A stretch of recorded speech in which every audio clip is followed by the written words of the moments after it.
Hello guys, welcome back to my channel. तो कैसे हैं my YouTube family? I hope अच्छे होंगे, मज़े ले रहे होंगे लाइफ के।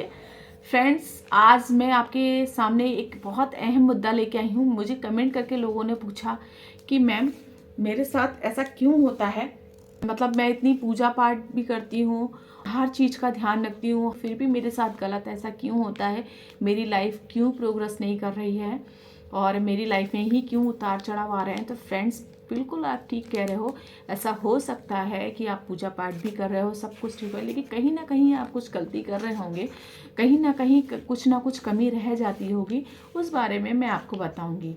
जानना चाहते हैं कि इतनी पूजा पाठ करने के बाद आपकी लाइफ में चेंज क्यों नहीं आ रहा है? आप पैसों की तंगी से क्यों जूझ रहे हैं, या फिर आपके काम क्यों नहीं बन रहे हैं? तो उसका कोई ना कोई कारण होता है, कोई ना कोई वजह होती है। तो उस मैटर में हम लोग बात करेंगे।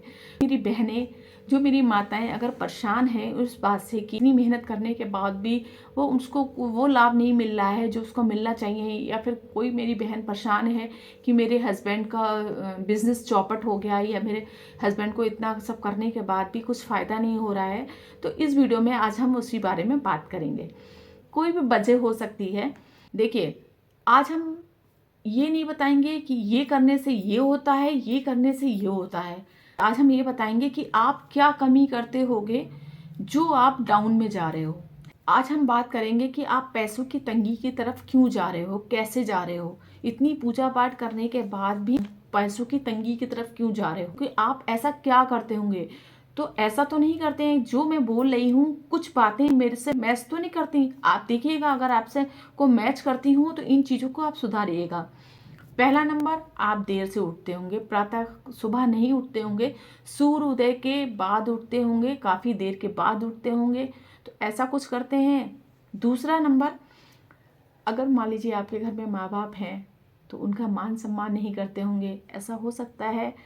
अगर आपके यहाँ सास ससुर हों तो उनका मान सम्मान नहीं करते होंगे, ये भी वजह हो सकती है। फिर उनकी फीलिंग्स को नहीं समझते हों, तो ये भी कारण हो सकता है। तीसरा कारण हो सकता है, आप अगर आप शादीशुदा हैं तो तीसरा कारण ये भी हो सकता है कि बिना नहाए रसोई बनाना।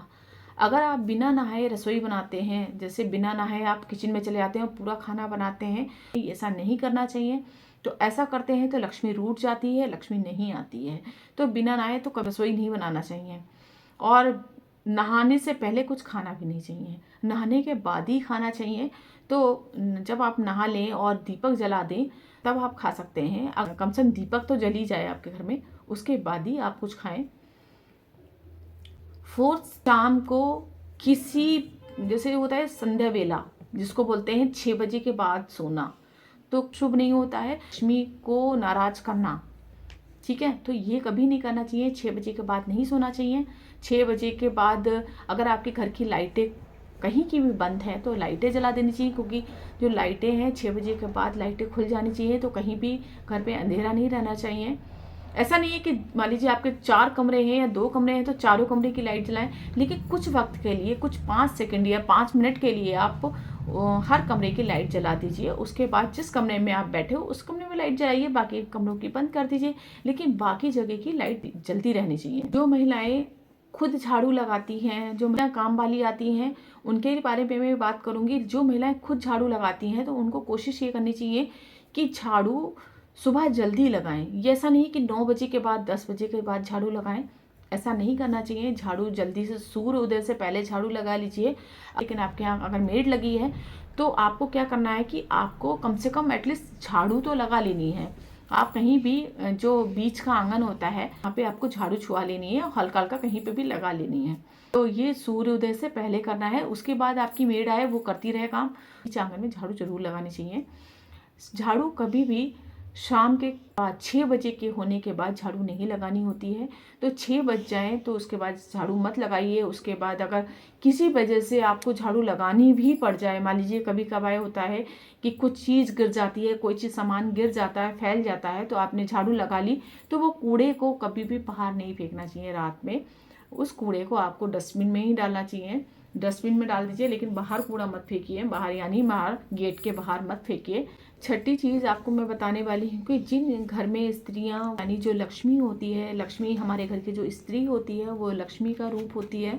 तो जिन घर में स्त्री ज़्यादा गुस्सा करती है, हर समय ही उसका पारा हाई रहता है, तो उस घर में टेंशन ज़्यादा रहती है और लड़ाई झगड़े की वजह बनती है। जैसे बच्चों को कभी डांटना, कभी हस्बैंड से लड़ाई झगड़े होना, या फिर जो लेडीज़ होती हैं बहुत ज़्यादा ही झगड़ा करती हैं, तो उन घर में लक्ष्मी कभी नहीं आती, क्योंकि उस घर में जो घर का वातावरण होता है वो लड़ाई झगड़े वाला रहता है। तो उस घर में बिल्कुल भी लक्ष्मी नहीं आती है। और उन बहनों से मेरी रिक्वेस्ट है कि अगर मान लीजिए कोई त्यौहार है, जैसे कि मान लीजिए आपका नवव्रत चल रहे हैं या फिर दीपावली का त्यौहार था, उस दिन तो बिल्कुल आपको गुस्सा नहीं करना है। उस दिन आपको अपना घर का माहौल ऐसा रखना है कि कभी कभार बच्चों पे गुस्सा आ भी जाए तो आप गुस्से को पी जाइए, पी जाइए, लेकिन उन दिनों आप उन बिल्कुल गुस्सा नहीं रखना है, क्योंकि नवव्रत में देवी आपके घर में प्रवेश करती हैं। और वैसे ही ठीक दीपावली पे भी आपके यहाँ लक्ष्मी जी प्रवेश करती हैं। तो उस घर का वातावरण अच्छा होना चाहिए, खुशमिजाज होना चाहिए, तो माहौल अच्छा होना चाहिए।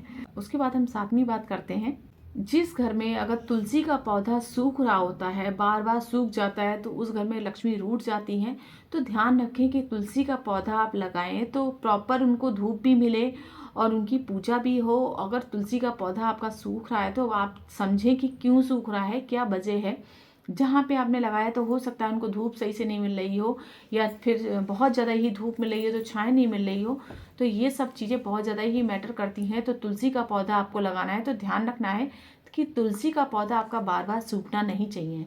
आठवीं बात यह है कि अगर आपके घर की क्लॉक यानी घड़ी बंद पड़ी हैं, अगर आपकी घर की कहीं भी किसी कमरे की किसी रूम की आपकी घड़ी बंद है, तो उसको ठीक करा लीजिए, उसमें सेल डाल दीजिए। और सेल डालने के बाद भी नहीं चलती, अगर ख़राब है तो उसको चेंज कर दीजिए, क्योंकि घड़ी का बंद होना शुभ नहीं माना जाता है। लोग कहते हैं कि आपका समय वहीं ठहर गया, तो समय ठहरना नहीं चाहिए। अच्छा समय आता रहे, अच्छा समय आता रहे, अच्छा समय आता रहे, तो ऐसे ही हम लोग कामना करते हैं। तो कभी भी घड़ी का बंद नहीं रखना चाहिए, घड़ी चलती रहना चाहिए, प्रॉपर वे में चलती रहे। और ज़्यादा कोशिश ही की, घड़ी ज़्यादा मत लगाइए, ज़्यादा घड़ी लगाना ठीक नहीं होता है। तो घड़ी सिर्फ आपके अगर बेडरूम में है और एक बाहर के स्थान पे जो मेन होता है वहाँ पे है, बस। नवी चीज़ मैं आपको बताने वाली हूँ, बच्चे होते हैं तो बच्चे वो नाखून जो चबाते रहते हैं, दांतों से चबा चबा के निकालते हैं, या कोई भी आपके घर का जो सदस्य है वो इस टाइप का काम करता है, तो बिल्कुल नहीं करना चाहिए। उससे शनिचर आता है, शनि भगवान जी बहुत नाराज होते हैं, तो ऐसा नहीं करना चाहिए। उसमें क्या करना चाहिए, मंगल और बृहस्पति का ध्यान रखना चाहिए। तो मंगल और बृहस्पति में नाखून नहीं बनाते हैं, नहीं काटते हैं। बाकी दिन आप नाखून काट सकते हैं, लेकिन ध्यान रखिए कि आपको नाखून जो दांतों से नहीं चबाना है, दांतों से नहीं काटना है। उससे आपके घर में कलेश हो सकता है और आपके घर में निस्ती आ सकती है, आपके घर में प्रोग्रेस नहीं होगी। तो ऐसा नहीं करना है, आपको शनिदेव भगवान को नाराज नहीं करना है। 10वीं चीज़ बताती हूँ कि जो महिलाएं होती हैं वो अक्सर बालों को धोती हैं, धोने के बाद होता क्या है, बाल को धोने के बाद काटती हैं और काटने के बाद जहाँ तहाँ फेंकती रहती हैं। ऐसा नहीं करना है। महिलाओं को खास तौर से ध्यान रखना है कि हर जगह बाल पड़ना अच्छी बात नहीं होती है, शनिचर की निशानी होती है। बालों को जब भी आप काटने के बाद उसको लपेट के आपको डस्टबिन में डालना है, क्योंकि बाल इधर उधर उड़ना ठीक नहीं होता है, शुभ नहीं माना जाता है। महिलाएं जो होती हैं वही घर को सजाती हैं, वही संवारती हैं, तो महिलाओं को बहुत ज़्यादा ही ध्यान रखना होता है, क्योंकि महिलाएं जो होती हैं वो हमारे घर की लक्ष्मी होती हैं, घर की लक्ष्मी का स्वरूप माना गया है उन्हें। तो लक्ष्मी ही लक्ष्मी को बुला सकती है। तो इस तरीके से अगर वीडियो में दी गई जानकारी अच्छी लगी हो तो दोस्तों मेरी वीडियो को लाइक कीजिएगा, मेरे चैनल को सब्सक्राइब कीजिएगा और बेल आइकन प्रेस कीजिएगा, जिससे आने वाली वीडियो का नोटिफिकेशन मिल जाएगा और मेरी वीडियो इजीली देख पाएंगे। अगर फ्रेंड्स आपके फ्रेंड सर्किल हो तो उसमें शेयर कीजिएगा, उनको भी नॉलेज मिलेगी। तो मिलते हैं नेक्स्ट वीडियो में, तब तक के लिए बाय बाय।